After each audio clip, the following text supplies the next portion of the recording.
नमस्कार मित्रों, आपका स्वागत है प्रेम सर की पाठशाला में। हिंदी पढ़ें, हिंदी लिखें, हिंदी में सब काम करें, हिंदी से हिंदुस्तान की फिर से एक नई पहचान करें। अगर आप हिंदी भाषा सीखते हैं और सिखाते हैं, बच्चों को हिंदी पढ़ते हैं और हिंदी पढ़ाते हैं और खुद पढ़ते हैं, तो वो दिन दूर नहीं जब हिंदुस्तान का स्वर्णिम इतिहास लिखा जाएगा, वो भी हिंदी में लिखा जाएगा। इसलिए आज मित्रों हम शुरू करते हैं। जैसा कि आपको पिछली कड़ी में हमने बताया था, क्रिया और उसके बाद विशेषण के बारे में बताया था। आज हम क्रिया विशेषण के बारे में बताएंगे। प्यारे बच्चों, विशेषण पता है आपको, संज्ञा और सर्वनाम की विशेषता बताने वाले शब्दों को विशेषण कहते हैं। लेकिन क्रिया विशेषण किसे कहते हैं? वे शब्द जो क्रिया की विशेषता बताते हैं वो क्रिया विशेषण कहलाते हैं। और ये 4 प्रकार के होते हैं: स्थानवाचक, कालवाचक, परिमाणवाचक और रीतिवाचक। ये 4 प्रकार के होते हैं। फिर से मैं बताता हूँ: स्थानवाचक, कालवाचक, परिमाणवाचक और रीतिवाचक। स्थानवाचक कहाँ, यहाँ, इधर, उधर। इसके बाद आता है कालवाचक। कालवाचक तुरंत, अभी, कब, अब, ऐसे शब्दों से हम क्रिया के बारे में जो विशेषता बताते हैं शब्द, वो क्रिया विशेषण कहलाते हैं। इसी तरह से आता है उसका अगला भेद। उसका अगला भेद आता है कि हम उसमें बताते हैं परिमाणवाचक। कितना, थोड़ा, ज़्यादा, अधिक, कम, ये ऐसे शब्द आते हैं जो परिमाणवाचक कहलाते हैं। और इसके बाद आता है रीतिवाचक। घोड़ा कैसे दौड़ रहा है? धीरे धीरे दौड़ रहा है, तेज दौड़ रहा है। तो धीरे, तेज, ऐसे विशेषण जो है रीतिवाचक कहलाते हैं, जहाँ कैसे का अर्थ आता है। क्रिया विशेषण में सबसे आसान है कि हम अगर जानना चाहें कि इसमें क्रिया विशेषण शब्द कौन सा है, तो सबसे पहले हम किसको जानेंगे? स्थानवाचक। क्रिया कहाँ हुई, तो कहाँ शब्द से जो उत्तर मिलता है वो स्थानवाचक क्रिया विशेषण का भेद बन जाता है। कब हुई, कालवाचक का भेद बन जाता है क्रिया विशेषण का। और कितना, कितना का उत्तर अगर हम देते हैं तो परिमाणवाचक क्रिया विशेषण बन जाता है। और अगर हम कहते हैं कैसे हुई क्रिया, गेंद लुढ़कती हुई चली गई, कैसे चली गई? लुढ़कती हुई चली गई, तो कैसे का उत्तर आता है तो रीतिवाचक क्रिया विशेषण है। तो हम भेद भी समझ गए और क्रिया विशेषण भी समझ गए। क्रिया विशेषण के बाद आता है, क्रिया विशेषण खुद एक अविकारी शब्द है, अव्यय शब्द है। और उसके साथ साथ और अव्यय शब्द कौन कौन से हैं उनको भी समझना चाहिए। जैसे संबंध बोधक शब्द, जो संज्ञा के साथ वाक्य में आए हुए अन्य संज्ञाओं का संबंध बताने के लिए प्रयोग किया जाता है, उसे संबंध बोधक शब्द कहते हैं।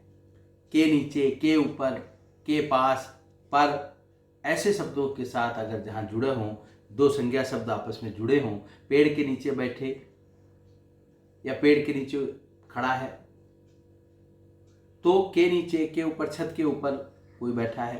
तो इस तरह के शब्दों को समझने के लिए अगर आप समझते हैं के ऊपर, के नीचे, के पास, तो ये सारे शब्द संबंध बोधक शब्द कहलाते हैं। और जो कि अव्यय शब्द हैं, अविकारी शब्द हैं। अव्यय और अविकारी एक ही बात होती है। अविकारी माने जो बदलते नहीं, लिंग, वचन, काल और कारक के आधार पर जिनका बदलाव नहीं होता है, ऐसे सारे के सारे शब्द अविकारी या अव्यय शब्द कहलाते हैं। इसके बाद आते हैं हम समुच्चय बोधक। 2 वाक्य या उपवाक्यों को जोड़ने वाले शब्दों को हम समुच्चय बोधक शब्द कहते हैं। समुच्चय माने जोड़ना। आप कहाँ जाएंगे और क्या करेंगे?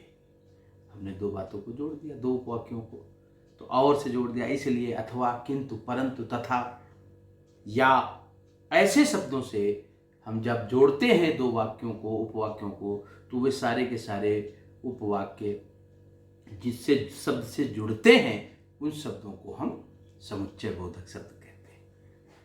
अभी हम और बारीकियों में नहीं जा रहे, क्योंकि अभी हम चाहते हैं कि बच्चे बेसिक बातों को समझ लें, फिर हम और बारीकी से उनको एक एक टॉपिक को एक एक विषय को और गहराई से बताऊंगा, कंपटीशन की दृष्टि से बताऊंगा। इसलिए अभी बच्चों को मैं केवल जुड़ने के लिए, केवल हिंदी की बेसिक बातों को समझने के लिए ये प्रयास कर रहे हैं प्रेम सर की पाठशाला में। और आगे अगला आता है विस्मयादिबोधक। जिन शब्दों से विस्मय, आश्चर्य का बोध हो, वो विस्मयादिबोधक शब्द है। और उन शब्दों को समझने के लिए विस्मय, आश्चर्य का भाव आपके अंदर आएगा। अरे क्या हुआ, हे राम, छी, बड़ी गंदी बात। ऐसे शब्दों का प्रयोग हम करते हैं और विस्मयादिबोधक चिन्हों का भी प्रयोग होता है।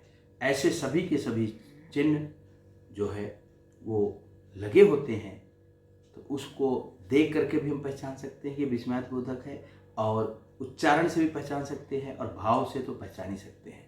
तो इसलिए ऐसे शब्दों को हम विस्मयादिबोधक कहते हैं। कुछ और भी अव्यय में आते हैं जिन्हें हम निपात कहते हैं। भी, तो, तक, ऐसे शब्द निपात होते हैं, इनको भी हमें समझना चाहिए। ही, भी, तो, तक, तो ऐसे शब्दों को समझकर, तो ये अव्यय और अविकारी शब्दों के अंतर्गत आते हैं। तो ये पूरे के पूरे समझना बहुत ज़रूरी है। इनका वाक्य में प्रयोग होता है, ये वाक्य इनसे पूरे बनते हैं, और इनको हम पद परिचय के तहत भी पढ़ते हैं और अविकारी शब्द के रूप में ही पढ़ते हैं। इसलिए हमें समझना चाहिए और इसको अच्छी तरह समझ लें कि क्रिया विशेषण, संबंध बोधक, समुच्चय बोधक, विस्मयाद बोधक और निपात, ये सारे के सारे अव्यय या अविकारी शब्द कहलाते हैं। और ये बहुत ही महत्वपूर्ण है, किसी वाक्य के अंग हैं, और जब वाक्य के अंग होते हैं तो पद के रूप में जाने जाते हैं, और पद क्रम में इनको बताया जाता है, और पद विवेचना में आपको सिखाया जाएगा। इसलिए आपको वाक्य जब बताया जाएगा तब वहाँ पर इसका विवरण दिया जाएगा और बारीकी से बताया जाएगा। तब तक के लिए आप हमारा लोकप्रिय YouTube चैनल देखें, प्रेम सर की पाठशाला। ये प्रयास मैंने बच्चों के लिए किया है जो हिंदी से दूर हो रहे हैं और हिंदी से डर रहे हैं, खासकर अंग्रेजी मीडियम के पढ़े हुए बच्चे, या जिन बच्चों की हिंदी कमज़ोर रह जाती है, और जो दूसरी भाषाओं के बच्चे हैं जहाँ मातृभाषा उनकी दूसरी है, उन सभी बच्चों के लिए प्रयास है। और साथ में ये प्रयास और उच्च स्तर का भी होगा।